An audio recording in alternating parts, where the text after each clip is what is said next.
బాధిత కుటుంబాన్ని పరామర్శించారు. అనంతరం మీడియాతో మాట్లాడుతున్న నాగార్జున సాగర్ మాజీ శాసనసభ్యులు నోముల భగత్ కుమార్, బీఆర్ఎస్ రాష్ట్ర నాయకులు ఆర్ఎస్ ప్రవీణ్ కుమార్, ఇతర నాయకులు పాల్గొన్నారు.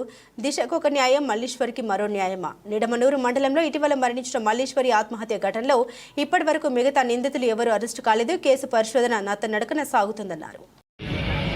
బక్కవంతులపాడు గ్రామంలో గత 5 రోజుల క్రితం అత్యంత దారుణమైన పరిస్థితుల్లో ఆత్మహత్య చేసుకున్న మల్లీశ్వరి కుటుంబాన్ని పరామర్శించడానికి కోసం నేను, ఎక్స్ఎమ్మెల్యే నోముల భగత్ గారు, అదేవిధంగా మిగతా స్వేరో నాయకులు, ఇంకా చాలామంది ఈ కుటుంబ శ్రేయోభిలాషులు, తర్వాత మిగతా నాయకులు అందరూ కూడా ఇక్కడికి రావడం జరిగింది. మొట్టమొదట ఇది ఆత్మహత్య కాదు, ఇది ముమ్మాటికి కుల వివక్ష వల్ల జరిగిన హత్యనే, అంతకుమించి ఇంకొకటి కాదు. ఇప్పటి వరకు 5 రోజులైంది ఈ సంఘటన జరిగి. పోలీసులు ఈ బాధిత మహిళ ఆమె స్క్రీన్ షాట్స్ కానీ, ఆమె వదిలివేసి వెళ్లిన సాక్ష్యాధారాలు కానీ ఏవి కూడా తీసుకోలేదు.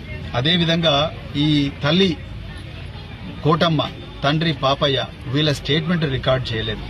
ఆ మహిళ చనిపోక ముందు 1 నెల రోజుల వరకు కూడా తనను ఎవరైతే జాన్ రెడ్డి అనే వ్యక్తి మోసం చేసిందో ఆ జాన్ రెడ్డి తాలూకు బంధువులతో వీళ్ళందరూ కూడా మాట్లాడి వాళ్ళని నిలదీసిన వ్యవహారం, ఆ అమ్మాయి వాళ్ళతో మాట్లాడినప్పుడు వాళ్ళు ఈమెను వేధించిన వ్యవహారం, అవమానించిన వ్యవహారం కులం పేరుతోని, అవన్నీ కూడా ఎక్కడ కూడా ఇంతవరకు ఎవరూ రికార్డు చేయలేదు. ఏకంగా మోసం చేసి వీళ్ళందరికీ మాయమాటలు చెప్పి వీళ్ళ కష్టార్జితాన్ని రోజు ఫోన్ పేల ద్వారా, గూగుల్ పేల ద్వారా దోచుకొని చివరికి వీళ్ళను వాడుకొని వీళ్ళను నాశనం చేసి అప్పుడు వాళ్ళకి ఇష్టమైన అమ్మాయిలతో పెళ్లి చేసుకుంటున్నారు. నేను మళ్ళీ చెప్తున్నా, ఇది ఏ లవ్ జిహాద్ కూడా తక్కువ కాదని చెప్పేసి నేను చెప్తా ఉన్నా. ఇది ఎంపీ కూడా ఇదే నియోజకవర్గం. ఎక్కడ పోయింది ఎంపీ? మీ రాహుల్ గాంధీ, నీ ఎంపీ పేరు ఏం పేరు? రఘువీరారెడ్డి. మీ రాహుల్ గాంధీ ఏమో రాజ్యాంగం పట్టుకొని తిరుగుతున్నాడు, రాజ్యాంగం పట్టుకొని తిరుగుతా ఉన్నాడు. మీ ముఖ్యమంత్రి ఏమో జపాన్ పర్యటనలో ఉన్నాడు. ఇవాళ చూస్తేనేమో ఇక్కడ పేదోళ్ళందరూ చస్తా ఉన్నారు. ఎక్కడ పోయింది మీ జీవించే హక్కు?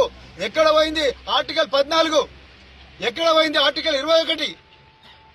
సిగ్గుండాలి రాహుల్ గాంధీ, నీకు కూడా शर्म होना चाहिए. तुम संविधान लेके हर गांव घूम रहे, लेकिन यहाँ दलित शोषित समाज खुदकुशी कर रहे तुम्हारे कांग्रेस वालों की वजह से.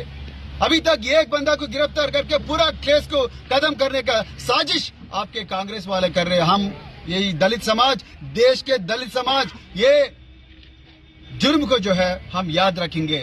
आने वाले दिनों में तुम्हारा कांग्रेस को और बीजेपी को दोनों को तेलंगाना में सबक सिखाएंगे और गरीब लोगों का इज्जत हम बचा लेंगे भारत राष्ट्र समिति से.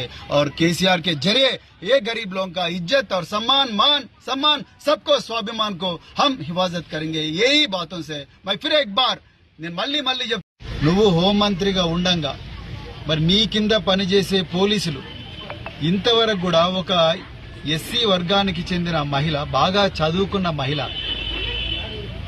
Nizam institute of medical sciences అంటే నిమ్స్ లో స్టాఫ్ నర్స్ గా పనిచేస్తున్న ఒక విద్యావంతురాలు ఇంత దుర్మార్గమైన పరిస్థితుల్లో చనిపోతే కనీసం మీ పోలీసులు ఇంటికి కూడా వచ్చి, సరూర్ నగర్ పోలీసులు గాని ఎవరు కూడా ఇంటికి వచ్చి వీళ్ళ స్టేట్మెంట్ రికార్డ్ చేయలేదు. వీళ్ళనే అక్కడికి రమ్మంటున్నారంటే మీరు అర్థం చేసుకోండి ఎంత ఘోరమైన పరిస్థితి తెలంగాణలో ఉన్నది. ఇవాళ ప్రజలందరూ అడుగుతున్నారు. ఒక 4-5 సంవత్సరాల క్రితం దిశ అనే ఒక అగ్రవర్ణాలకు చెందిన ఒక మహిళ చనిపోతే ఆనాడు పోలీసులు ఎన్కౌంటర్లు చేశారు. కానీ ఇవాళ మరొక మహిళ, దళిత సామాజిక వర్గానికి చెందిన మహిళ, రైతు కూలీల బిడ్డ, ఈ రోజు అదే దురదృష్టకరమైన పరిస్థితుల్లో చనిపోతే మీరు కేవలం అత్యాచారం case, SC ST prevention of atrocity case పెట్టి వదిలేసిండ్రు. 5 రోజులైతుంది. ఒక్క జాన్ రెడ్డి అనే నిందితుడిని తీసుకుపోయి ఆడ పడేసిండ్రు. ఆ అమ్మాయి తల్లిదండ్రులు గాని, ఆ అమ్మాయి బంధువులు గాని, ఆ అమ్మాయి దాచుకున్న స్క్రీన్ షాట్స్ లో అన్ని కూడా ఆ అమ్మాయి బంధువుల వాళ్ళందరూ కూడా రకరకాల ఘోరాలు, వాళ్ళు ఇష్టం వచ్చినట్టు మాట్లాడి, అవమానకరమైన భాష మాట్లాడి, నువ్వు మాదిగ దానివి, నువ్వు మాకు మా రెడ్డోళ్లతో ఇంకో బిడ్డకు జరగద్దు, నా బిడ్డని కొట్టలో పెట్టుకున్నాడు, ఆయనకి ఉరి శిక్ష పడ్డదాకా వదలొద్దు, జాన్ రెడ్డి గాని వదలొద్దు. నా బిడ్డని శిక్షించిన వాళ్ళని కూడా నా బిడ్డను